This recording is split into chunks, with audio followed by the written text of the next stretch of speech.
Right madam. ఇంకా మంత్రి నారా లోకేష్ ఈ డిఎస్సికి సంబంధించి నిన్న వైఎస్ఆర్ కాంగ్రెస్ పార్టీ రాష్ట్ర వ్యాప్తంగా నిరసనల ప్రదర్శనలు చేపట్టింది. డిఎస్సి అవకతవకలకు నిరసనగా మంత్రి నారా లోకేష్ రాజీనామా చేయాలనే డిమాండ్ తో. తర్వాత నిన్న నారా లోకేష్ కూడా ఛాలెంజ్ విసిరారు. దీనిపై ఏం చెప్తారు మీరు? ఒకటండి, ఆయన ఛాలెంజ్ విసిరగానే మొత్తం వైసీపీ వాళ్ళందరూ కూడా కౌంటర్లు ఇచ్చేసినారండి. వీటన్నిటికంటే ప్రముఖమైన కౌంటర్ పేరుని నాని అని ఇచ్చినాడండి. ఏమన్నాడంటే, నీ స్థాయి ఏంటి? నువ్వు నిన్నగాక మొన్న ఒక్కసారి కూటమి మూకుమ్ముడిగా వస్తే తప్ప ఎమ్మెల్యే కాని వ్యక్తివి నువ్వు ఇప్పుడే మొన్న ఒక మంత్రి, ఇప్పుడు ఒక మంత్రి అయ్యావు.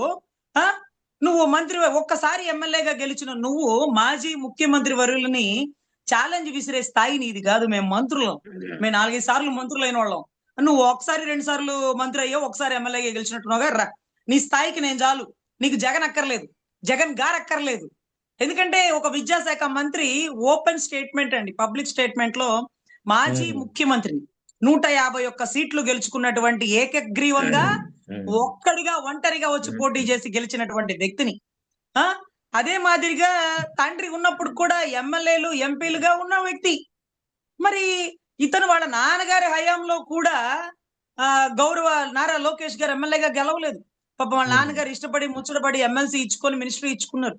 మరి కొడుకును కదా పైకి తీసుకురావాలి కదా, మంచో చెడ్డో తప్పదు కదా అని ఇప్పుడు గెలిచినారు. అది కూడా ఇన్ని వేల ఓట్లు ఎలా వచ్చినాయో అక్కడ పోటీ చేసిన ఆయన కూడా అర్థం కావట్లా. సో అటువంటి పరిస్థితుల్లో ఒకసారి గెలిచి నీకు ఎందుకే ఓపెన్ స్టేట్మెంట్లు? నీ స్థాయి ఎంత, నువ్వెంత అంటూ పేర్ని నాని గారు అన్నారండి. నేను అడగలేదు. అయితే ఒకటి గుర్తుపెట్టుకోవాల్సిన విషయం ఏంటంటే, ఒక జీవో రిలీజ్ చేసినారు. ఆ జీవోలో ఏదైతే ఆటలు పొందుపరిచినారో, అంటే కార్డ్స్ లాంటివో లేకపోతే తొక్కుడు బిళ్ళ, అచ్చంగిళ్ళ, కర్రా బిళ్ళ, ఇవన్నీ ఏవో ఆటలు పెట్టేసినట్టున్నారు కదా, కొన్ని అద్భుతమైన ఆటలు ఏవైతే ఉన్నాయో ఆ జీవో రిలీజ్ చేసినప్పుడు దానికి కట్టుబడి ఉండాలిగా. మళ్ళీ వెంటనే డిఎస్సి రిలీజ్ అయిపోయాక, స్పోర్ట్స్ కోటా అయిపోయాక జీవో క్యాన్సిల్ చేసేసినారు. నిన్నటి రోజు లావు శ్రీకృష్ణదేవరాయలు గారండి పార్లమెంట్ సభ సాక్షిగా నీట్ పేపర్ పరీక్షా విధానాన్ని గురించి మాట్లాడుతూ డిఎస్సి గురించి చెప్పారండి. డిఎస్సి గురించి ఎవరు అడిగినారు? పార్లమెంట్ లో ఓం బిర్లా గారు ఏమన్నా అడిగినారా మీ రాష్ట్రంలో డిఎస్సి ఎలా జరిగిందని? మరి ఎందుకు చెప్పినారు? అత్యుత్సాహం కాదు. ఓ పక్కన రాష్ట్రం అంతా అల్లకల్లోలం అయిపోతుంటే డిఎస్సి బాగా జరిగిందని చెప్పడం అవసరమా మీకు? గోల్డ్ మెడల్ వచ్చినోడికి రాలేదు, అదే గేమ్ లో పార్టిసిపేట్ సర్టిఫికేట్ వచ్చినోడికి డబ్బులతో డిఎస్సి కూడా అమ్మేసుకున్నారు సీట్లు కూడా అనేది పారదర్శకంగా నిరూపితం అవుతుంది కదా. ఇంకొక మాట అన్నారండి లోకేష్ గారు, గతంలో బోత్ ఆర్ నాట్ సేమ్ అని మన బాలయ్య బాబు గారి డైలాగ్ ఒకటి ఉండొచ్చుండి, అది పేల్చారు.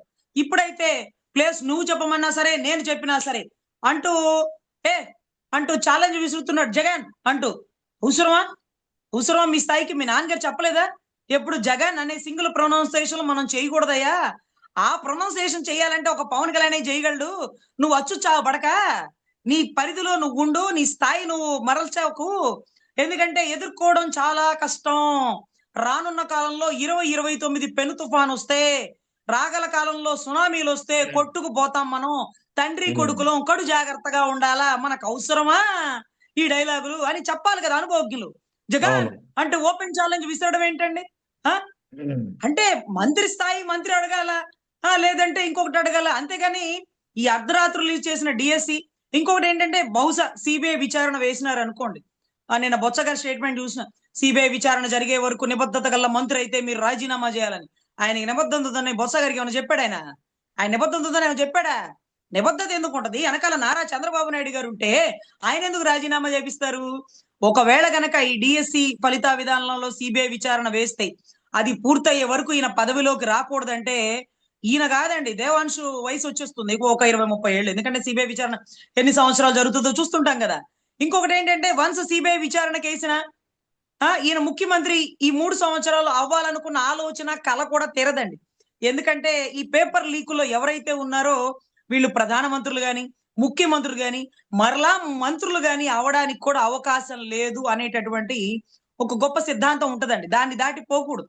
ఎందుకంటే కూటమిలో బీజేపీ ఏదైతే పాటించిందో, ధర్మేంద్ర ప్రధాన్ ఓపెన్ గా రాజీనామా చేసినారో, ఆ కుటుంబాలకి నష్టపరిహారం ఇచ్చినారో, అదే మాదిరిగా రాష్ట్రంలో నిబద్ధత గల నాయకుడైతే రాజీనామా చేసి దానికి ఏదైతే డిఎస్సి వల్ల నష్టపోయినటువంటి బిడ్డలకి వాళ్ళకి న్యాయం చెయ్యాలి, చేకూర్చాలి అనేది రాష్ట్ర యువత నిన్నటి రోజు 28వ తారీఖు అనుకుంటండి, నిన్నటి రోజు చేసినటువంటి ధర్నా సారాంశం. ఇంకొకటి ఏంటంటే ఆయనే చెప్పారు స్టేజ్ మీద, ఇలాంటి కేసులు కోర్టులో కూడా వేస్తే 30% కేసులు కొట్టేసినారని. 30% కొట్టేసినారంటే మీరు చెప్పండి సార్, 70% పెండింగ్ ఉన్నట్టే కదా. అంతే కదా. 70% కేసులని కోర్టు వారు విచారణ చేయమని అడిగారు. గోల్డ్ మెడల్ అతనికి వచ్చిందో రాలేదో ఎంక్వైరీ చేయండి. ఈ పార్టిసిపేషన్ సర్టిఫికేట్ తో ఎలా ఇచ్చారో అడగండి. ఈ పార్టిసిపేట్ సర్టిఫికేట్ ఒరిజినలా డూప్లికేటా కూడా కనుక్కోండి. వీటన్నిటికంటే మించి ఫోన్ రికార్డింగ్, ఏదైతే డిఎస్సి సీట్ స్పోర్ట్స్ కోటాలో 35 లక్షలు 40 లక్షలు 50 లక్షలు అంటూ బేరసారాలకు సంబంధించిన వ్యక్తి వారి ఫోన్ నెంబరు గవర్నమెంట్ నెంబర్. వారికి గవర్నమెంట్ నుంచి ఫోన్ వచ్చిందండి, మీరు క్వాలిఫైడ్ అయ్యారు, మీరు రేపటి రోజు సర్టిఫికేట్ వెరిఫికేషన్ కి కలెక్టర్ ఆఫీస్ కి రండి అని. అందరికి భోజనాలు పెట్టుకొని ప్రేయర్ చేసుకొని ఊర్లో వాళ్ళందరికీ చెప్పిన ఒక మహిళ ఆఖరికి మీరు క్వాలిఫైడ్ అవ్వలేదండి, పొరపాటున చెప్పామంటూ గవర్నమెంట్ అధికారులు ఎప్పుడన్నా గత చరిత్రలో ఎప్పుడన్నా ఇలా తప్పిదం జరిగిందండి? మీకు ఒక విషయం తెలుసుకోవాలి, ఈ డిఎస్సి పరీక్షా విధానాలకు సంబంధించిన రిజల్ట్ కానీ వాళ్ళ జాయినింగ్ కానీ సెక్రటేరియట్ లో చేసినారండి. సెక్రటేరియట్ చేశారు, పబ్లిక్ డొమైన్ లో పెట్టాల్సినటువంటి రిజల్ట్ ని తీసేసినారు. ఎక్కువసేపు కూడా పెట్టలేదండి, ఇమీడియట్ గా క్లోజ్ చేసేస్తున్నారు. ఎందుకని మీరు ఆలోచిస్తే అసలు ఇది ఎలా బయటకు వచ్చిందో చెప్పాలంటే, ఏదైతే డిఎస్సి లో పనిచేసేటటువంటి అంటే ఏదైతే విద్యాశాఖ మంత్రి ఆఫీస్ లో కాంట్రాక్ట్ ఉద్యోగికి స్టేట్ ఫస్ట్ వచ్చేసిందండి డిఎస్సి. అతను ఎక్కడ కోచింగ్ సెంటర్ లో ప్రిపేర్ అయ్యాడో చెప్తే మేము కూడా అక్కడే అవుతాం కదా. మరి ఎక్కడ ప్రిపేర్ అయ్యాడు? అంటే కాంట్రాక్ట్ ఎంప్లాయ్ కదా, ముందు ఎగ్జామ్ కి ముందు సెలవు పెట్టుకొని ఒక 3 నెలలు కోచింగ్కి వెళ్ళాలి కదా, వెళ్ళాడా? సెలవు పెట్టాడా? అంత అంత స్టేట్ ఫస్ట్ వచ్చిన వ్యక్తి కంటే అండి వీళ్ళు ఉద్యోగం ఇవ్వలేదట. ఆ వ్యక్తి కోపం వచ్చి కోర్టుకి వేసినాడు, నాకెందుకు ఉద్యోగం ఇవ్వరు అని. మీరు రిజైన్ చేయలేదు, కాంట్రాక్ట్ ఎంప్లాయ్ గా రిజైన్ చేయలేదు కాబట్టి మీకు ఉద్యోగం ఇవ్వలేదు అన్నారు. అతను ఎందుకు అడ్డం తిరిగాడంటే ఆ పేపర్ అప్లోడ్ చేసే వ్యక్తే ఇతను. ఏదైతే విద్యాశాఖ మంత్రి విభాగంలో పేపర్ అప్లోడ్ చేసిన వ్యక్తి, ఆ పేపర్ ని ఎంతో మందికి అమ్మినటువంటి వ్యక్తి, స్పోర్ట్స్ కోటాలో దొంగతనంగా వీళ్ళు ఎంతో మందికి అమ్మేసుకున్నటువంటి డిఎస్సి ఉద్యోగాలకి ఎవిడెంట్రీగా ఉన్న వ్యక్తి, మీరు అంతమందికి అమ్ముకున్నారుగా, నాకు ఒక్కడికే ఇస్తే ఏమి అని పేపర్ చదివి రాయరా అంటే మొత్తం బట్టి కొట్టి ఫస్ట్ ర్యాంక్ తెచ్చుకున్నాడు. నేను కష్టపడి తెచ్చుకున్నాను సార్, పేపర్ బట్టి కొట్టినాను, నా ఉద్యోగం అయిపోతే ఊరుకోనని అడ్డం తిరిగితే, ఒరే స్వామి నువ్వు బయటకు వస్తే ఇవాళ కాకపోతే రేపైనా లీకింగ్ విధానం బయటకు తెలిసిపోతుంది. ఎందుకంటే ఆఫీస్ లో పనిచేసే కాంట్రాక్ట్ ఉద్యోగి ఒక్కరోజు కూడా సెలవు పెట్టకుండా ఏ కోచింగ్ సెంటర్కి వెళ్ళాడో చెప్పకుండా డిఎస్సిలో స్టేట్ ఫస్ట్ ఎలా వచ్చిందనే విషయం ఇవాళ కాకపోతే రేపైనా తవ్వి వెలికి తీస్తారు వైసీపీ వాళ్ళనే ఒక భయంతో అతనికి ఉద్యోగాన్ని ఒకటి ఆపేసినారండి. అతను అడ్డం తిరిగి నా కళ్ళ ముందు ఎంతమందికి ఉద్యోగాలు ఇచ్చారు, నా ఉద్యోగానికి అడ్డమా అంటూ అతను కోర్టులో వేశారు. కోర్టులో వేసినప్పుడు రిజల్ట్ గురించి వచ్చినటువంటి సారాంశంలోనే ఈ విషయం వైసీపీ వారికి తెలిసిందండి. లేకపోతే ఆ రిక్రూట్మెంట్ లో 16,000 పైచులు కనుక్కుంటండి. వాళ్ళందరినీ సెక్రటేరియట్ లో అపాయింట్మెంట్ ఇవ్వడం ఏంటండి, కలెక్టర్ ఆఫీస్ లో ఇవ్వాలి కదా. మీకు మొన్న మధ్య చూస్తున్నారు కానిస్టేబుల్ ఉద్యోగాల్ని అందరికి ఒక మీటింగ్ పెట్టి ఇచ్చారు, అలా ఇవ్వచ్చా అండి? వాళ్ళు కష్టపడి తెచ్చుకున్న ఉద్యోగాలు ఏదో మీరేదో ఇచ్చినట్టుగా మీరు అంతే రిలీజ్ చేశారు, అంతే. డిఎస్సి రిలీజ్ చేశారు, గ్రూప్ 1 లేకపోతే కానిస్టేబుల్ ఉద్యోగాలకు నోటిఫికేషన్ రిలీజ్ చేశారు. అంత మాత్రానికి ప్రభుత్వం ఏం దేవతలు దేవుళ్ళు కాదండి. కష్టపడిన ఉద్యోగుల్ని మీరు మీ కళ్ళ ముందు కూర్చోబెట్టి మా వల్లే మీకు ఉద్యోగం వచ్చింది, ఎందుకు వచ్చింది? ప్రభుత్వంలో ఎక్కాక నెలాఖరి జీతం తీసుకున్నాక పనులు చేయరా అండి? చెయ్యాలా, అది మీ ధర్మం.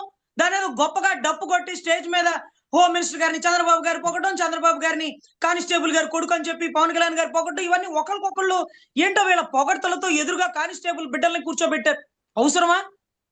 సో గతంలో 1,00,000 పైచులకు 1,50,000 పైచులకు సచివాలయ ఉద్యోగాలు ఇచ్చారండి. ఎక్కడ ఇంత మచ్చ కూడా లేకుండా బొత్స గారు ట్రాన్స్పరెంట్ గా పనిచేసి పడేసినారు. వాలంటీర్ ఉద్యోగాలు ఇచ్చినారు. ఎక్కడన్నా ఈ మాత్రం పబ్లిసిటీలు ఉన్నాయండి? ఉద్యోగాలు ఇచ్చినందుకు మనం డబ్బు కొట్టుకోవడం ఏంటి? బిడ్డలు కష్టపడి చదివి రాసి గెలుచుకున్నారు, ఇవ్వడం మన ధర్మం. ఈ పొజిషన్ లో కూర్చున్నాం కాబట్టి. సో దయచేసి ఈ డిఎస్సి సిబిఐకి ఎంక్వైరీకి ఇవ్వాల్సిందే.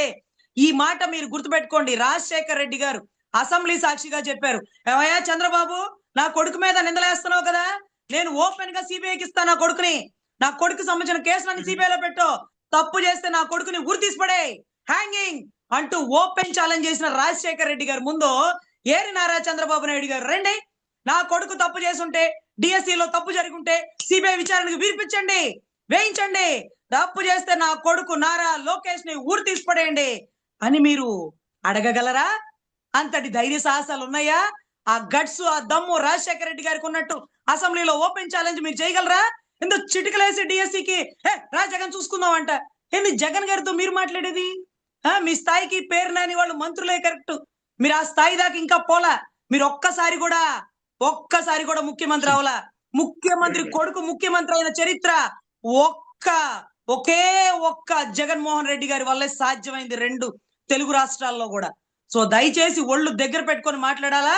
అనవసరంగా వైసీపీ అధికార ప్రతినిధులను, వైసీపీ ఎమ్మెల్యేలను రెచ్చగొట్టి వాగ్వివాదాలకి దిగకూడదు. పబ్లిక్ గా మాజీ ముఖ్యమంత్రి అనే గౌరవం ఇవ్వాలా. మీరు విద్యాశాఖ మంత్రి, సో దాని తగ్గట్టుగా గౌరవమైన మాటలు మాట్లాడుకుంటే మంచిది. రాజశేఖర రెడ్డి గారు లాగా నీ తండ్రి ఓపెన్ ఛాలెంజ్ చేయలేడు. ఎందుకంటే కొడుకులో అవినీతి ఆ తండ్రికి తెలుసు కాబట్టి, కొడుకులో నిజాయితీ రాజశేఖర రెడ్డి గారికి తెలుసు కాబట్టి, ఆ వ్యత్యాసం బోత్ ఆర్ నాట్ సేమ్ అనేది ఇక్కడ మనం నిరూపించుకోవాల్సిందేనండి.